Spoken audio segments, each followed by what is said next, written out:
Assalamualaikum warahmatullahi wabarakatuh. Kami dari kelompok 3. Perkenalkan, nama saya Rafael Jason Safira Buntoro. Nama saya Fagil Baru. Di sini kami akan mempresentasikan terkait materi stres dan kesehatan. Dampak stres terhadap kesehatan dalam bidang psikoneuroimunologi sendiri mempelajari hubungan antara faktor psikologis, khususnya stres, dan kerja dari sistem imun. Yang dimana sistem kekebalan imun sendiri dapat didefinisikan sebagai sistem pertahanan tubuh terhadap penyakit, yang dimana yang dimaksud dalam ini adalah stres dapat mempengaruhi sistem kekebalan tubuh seseorang. Jika seseorang diduga mengalami stres, mereka akan rentan terhadap penyakit, virus, khususnya virus dan penyakit lainnya. Selanjutnya ada mengidentifikasi dan mendeskripsikan tahapan sindrom adaptasi menurun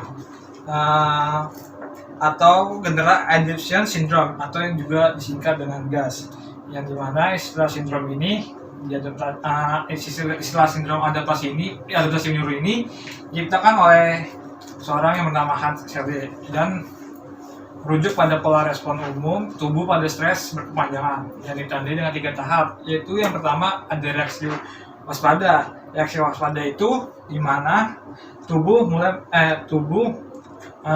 sudah mulai bersiap untuk menghadapi tantangan atau stres. Selanjutnya ada tahap resistensi, yang dimana pada tahap ini tubuh mencoba untuk memperbarui energi yang telah digunakan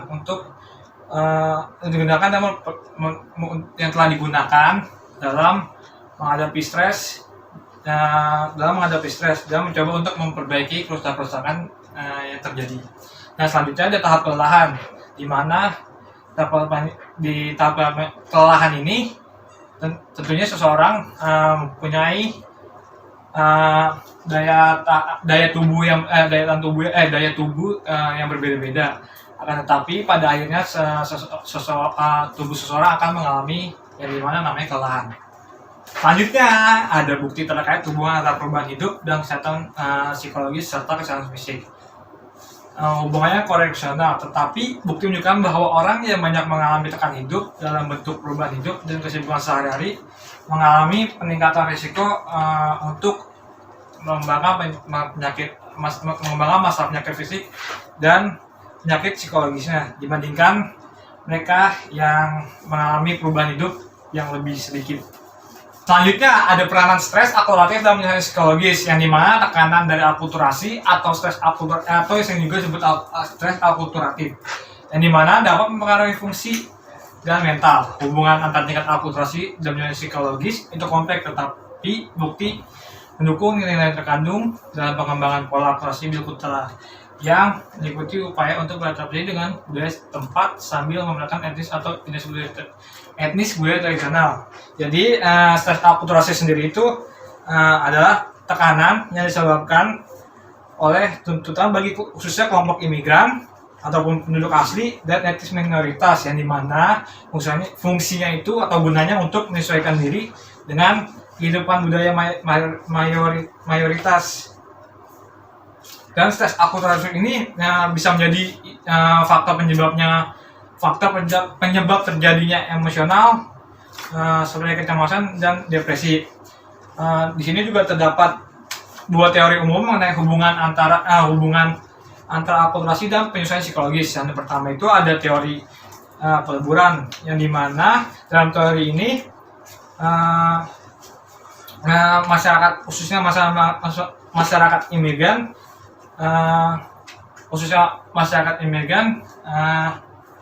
dituntut untuk menyesuaikan diri dengan kultur setempat.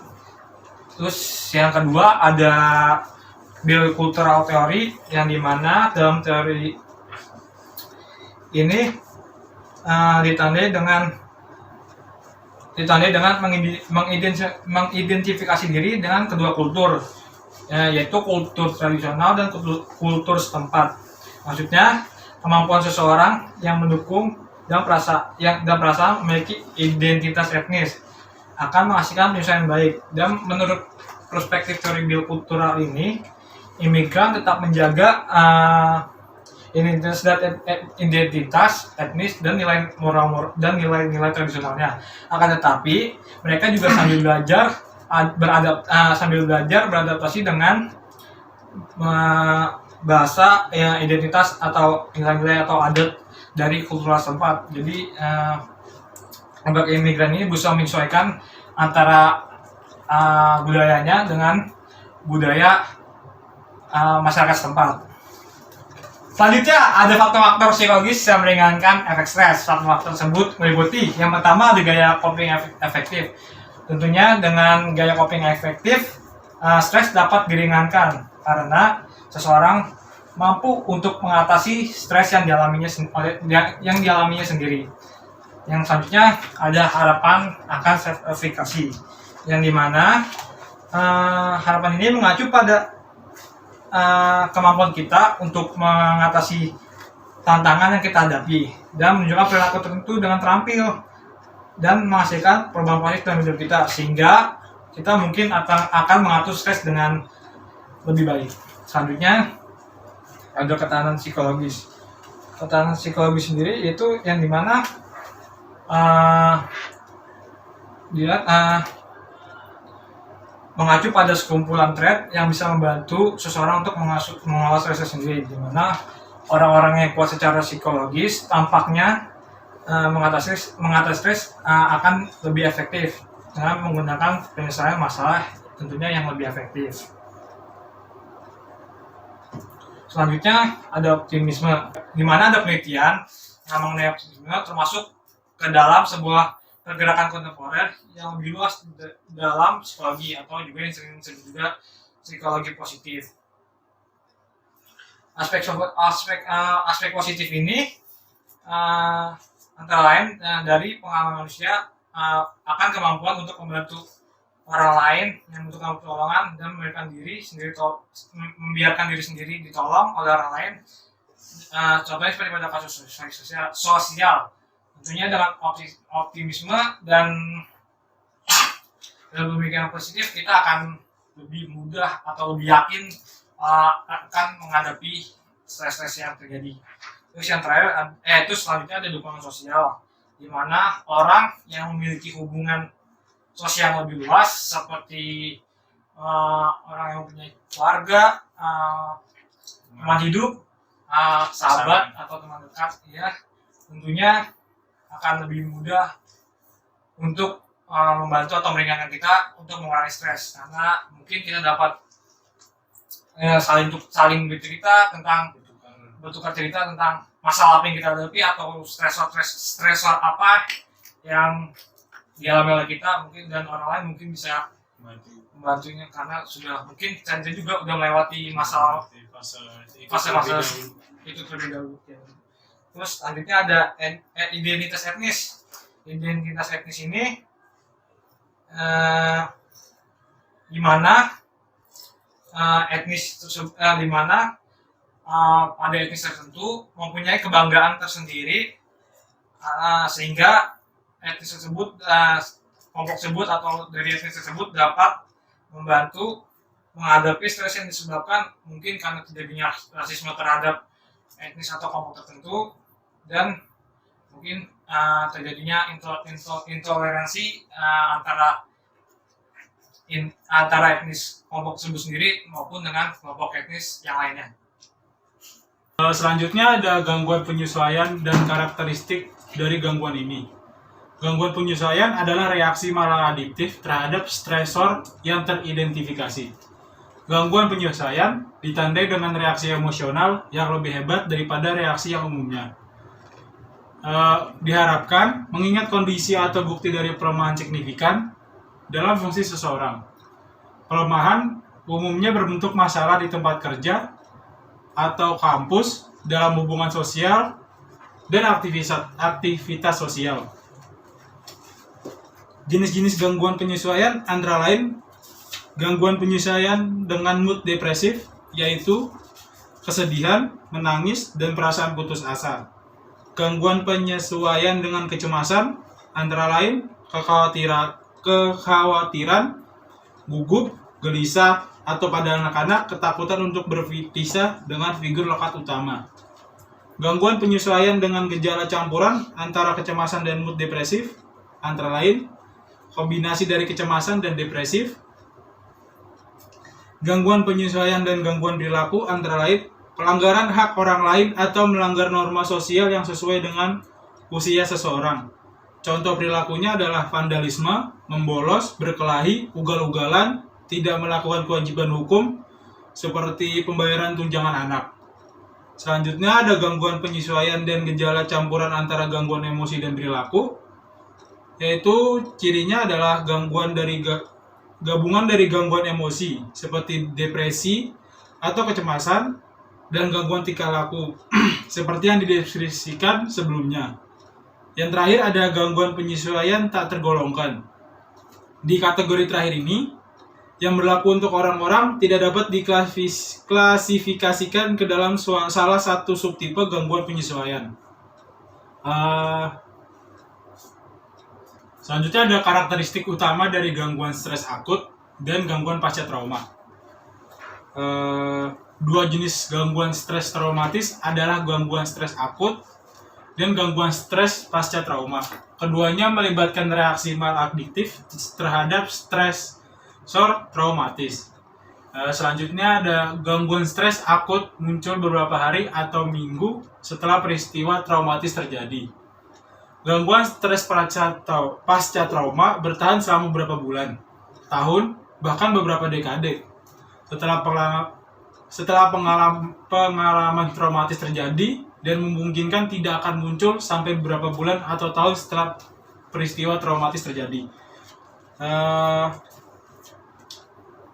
Ciri umum dari gangguan stres traumatis adalah yang pertama perilaku menghindar. Individu akan menghindari isyarat atau situasi yang mengingatkannya dengan trauma. Korban selamat dari peristiwa pemerkosaan akan menghindari pergi ke bagian kota di mana individu tersebut diserang. Veteran perang akan menghindari reuni dengan tentara lain atau menonton film tentang perang. Selanjutnya, mengalami kembali peristiwa traumatis. Ini deskripsinya adalah individu mungkin akan mengalami kembali peristiwa traumatis dalam bentuk ingatan, mimpi buruk terus-menerus, atau kilas balik sesaat mengenai lokasi perang atau ketika ia sedang dikejar-kejar lawan. Selanjutnya ada distress emosional, pikiran negatif, dan gangguan fungsi. Deskripsinya, individu mungkin akan terus mengalami pikiran dan emosi negatif, merasa terasingkan, serta tidak terhubung dengan lingkungan sekitar, atau kesulitan untuk berfungsi secara efektif. Selanjutnya ada mudah terpicu. Individu mungkin akan menunjukkan tanda-tanda peningkatan sensitivitas terhadap rangsangan, seperti menjadi terlalu waspada, sulit tidur, dan berkonsentrasi, menjadi mudah marah, dan mudah merasa terganggu, atau menunjukkan respon ketakutan yang berlebih, seperti terlonjak kaget karena suara yang muncul dengan tiba-tiba. Selanjutnya adalah kebas emosi. Pada PSTD, seseorang mungkin akan merasa dirinya mati rasa dan kehilangan kemampuan untuk merasakan kasih sayang dan cinta. Selanjutnya adalah cara memahami dan menangani PTSD. Teori pembelajaran memberikan kerangka untuk mengerti pengondisian rasa takut terhadap stimulus terkait trauma dan peran penguatan negatif. Namun, faktor-faktor dalam penentukan kerentanan seorang terhadap PTSD, termasuk tingkat paparan pada trauma dan karakteristik personal, seperti kekerasan seks pada masa anak-anak dan kurangnya dukungan sosial. Selanjutnya ada pendekatan untuk menangani PTSD. Antara lainnya, yang pertama terapi kognitif perilaku. Itu berfokus pada paparan berulang, petunjuk terkait trauma dan dapat dikombinasikan dengan strukturasi kognitif dan pelatihan teknik manajemen stres dan manajemen marah. Yang kedua ada A movement desensitization and reprocessing atau yang disingkat EMDR. Itu adalah teknik penanganan PTSD yang relatif baru namun menuai banyak kontroversial. Ya, dalam materi kita khususnya kita ngambil contoh kasus dari kematiannya si Alexander McQueen yang dimana dilansir dari berita inibaru.id, ya jelaskan bahwa Alexander McQueen ini telah dinyatakan tewas setelah seminggu sebelumnya ibunya meninggal. Diduga dikarenakan McQueen tidak kuat menghadapi kesedihannya karena kepergian sang ibu, dan juga karena dia seorang fashion designer, dia menganggap terlalu menganggap bahwa fashion di dunia fashion ini tidak semudah yang dipikirkan. Banyak yang mencibir dia dan menganggap bahwa dia tidak pantas untuk menjadi fashion designer karena titel dia sebenarnya bukan seorang fashion itu sendiri. Dan itu juga yang bisa mengakibatkan dirinya mengalami masa depresi. Setelah menurut kita Alexander McQueen ini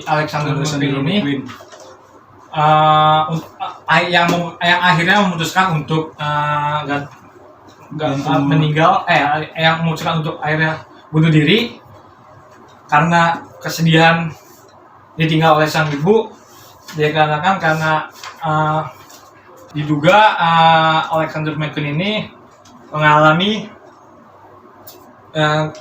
ciri-ciri dari gangguan stres traumatis yang dimana ciri utamanya muncul yaitu distress emosional, pikiran negatif, dan gangguan fungsi yang dimana dapat dideskripsikan bahwa individu mungkin akan mengalami pikiran dan emosi yang negatif karena mungkin emosi negatif atau juga kesulitan untuk berfungsi secara efektif kembali, yang dikarenakan mungkin beliau merasa kehilangan sosok seorang ibu yang mungkin penting bagi dirinya. Iya, menurut dia sangat disayang dan sangat membantu dia dalam menuntun karir fashion designer. Ciri umum dari gangguan stres traumatis selanjutnya adalah yaitu mudah terpicu. Ya seperti yang menunjukkan deskripsi bahwa sesuai deskripsi yang kami dapat tuh subjek menunjukkan respon ketakutan yang berlebih. Karena kenapa kami beranggapan bisa seperti itu, karena di beritanya tersebut banyak orang yang ingin menenggelamkan karirnya sebagai McQueen sebagai fashion designer. Jadi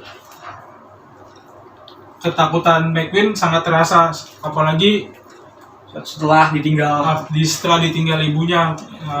Mungkin itu juga salah satu buat jadi McQueen tuh jadi tertekan dan depresi, dan yang akhirnya McQueen ini membulatkan tekadnya untuk melakukan bunuh diri. Sekian mungkin sekian dari presentasi kami. Selebihnya mohon maaf apabila ada kesalahan atau kata-kata yang kurang tidak menyenangkan. Kami mohon maaf. Assalamualaikum warahmatullahi wabarakatuh.